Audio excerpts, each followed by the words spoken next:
و کنی لسر اگرین کفتنا فروکا روسی لآسمان مصر بردوام لدم باوری هیا فروکا او 224 ریونگ تداهاتی نکشتن به کردارکا تیروریست کفت بتخواره. از باور دکم که احتمال هبونا بمبکه دناف فروکه ده هبو ام ویه که به جدی لبر چاو دگرین. جاوره دیتا کرن وزارت پاراستن اجتماعی امریکا رهنمایی نیو تونت لسر هاتن فروکا بو امریکا راب گهیند. پیفدار کوچ کاسپی جاش ارنست دازانین ریوبریا سروک باراک اوباما پیدا چونان لسر چندین پیوانان دکت بو بهز کرنا بار پاراستن لسر هاتن فروکا جفروکا خانین چندین ولاتان. پشتی چندین روزان جرا گرتنا هاتنوچونا آسمانی هلا آسمانیا باجت ایرلاین ایرو راگهاند دو فروکا شرم الشیخ به 359 ریونگان برولندن برای کفتن. حکومت بریتانیا دست به وگراندنا گشتیارن بریتانی شرم الشیخ کرن پشتی دگل کاربدستن مصری لسر پیوانن تندن پاراستن ری کفتین. لسروک وزیر بریتانیا بوچونا کردارکا تروریست دجی فروکا روسی دور نیخست.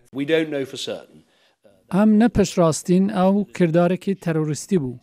و کلین بردوامه گرکه ام انجامکی ببینن. اگر بوچونامه زانیارین دزگهین آگاهینه. اوین دبیجن و پیدچید کارکی تروریستی بو.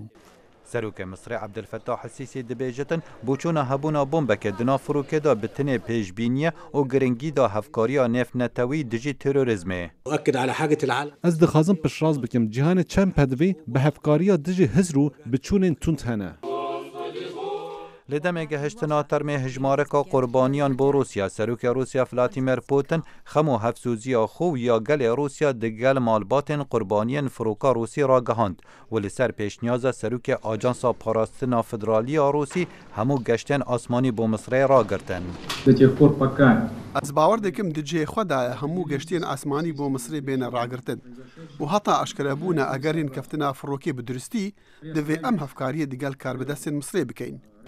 روزانه پتر جی 1 میلیون جانتا و آلا وندی دناف پروسکا پاراستنا تونت لفروکا خانان درباز دبن لهشتا ریجکا زورا کرستان دناف آمین پشکنین دا دیار ناکن لورا کار بدستکی بره یه آجانسا پاراستنا اجتماعی امریکا دبیجت بدوی به سیستمکا پاراستنا خورتر هیا ریدانا کفتن یان اخستنا فروکا روسی خرابترین اک دجی فروکا مدنی هرج پشتی ریدان 11 سپتامبر و سنگیه لسر تکلین سیاسی و آبوری و پیوان پاراستن لسر آست جهان بکد.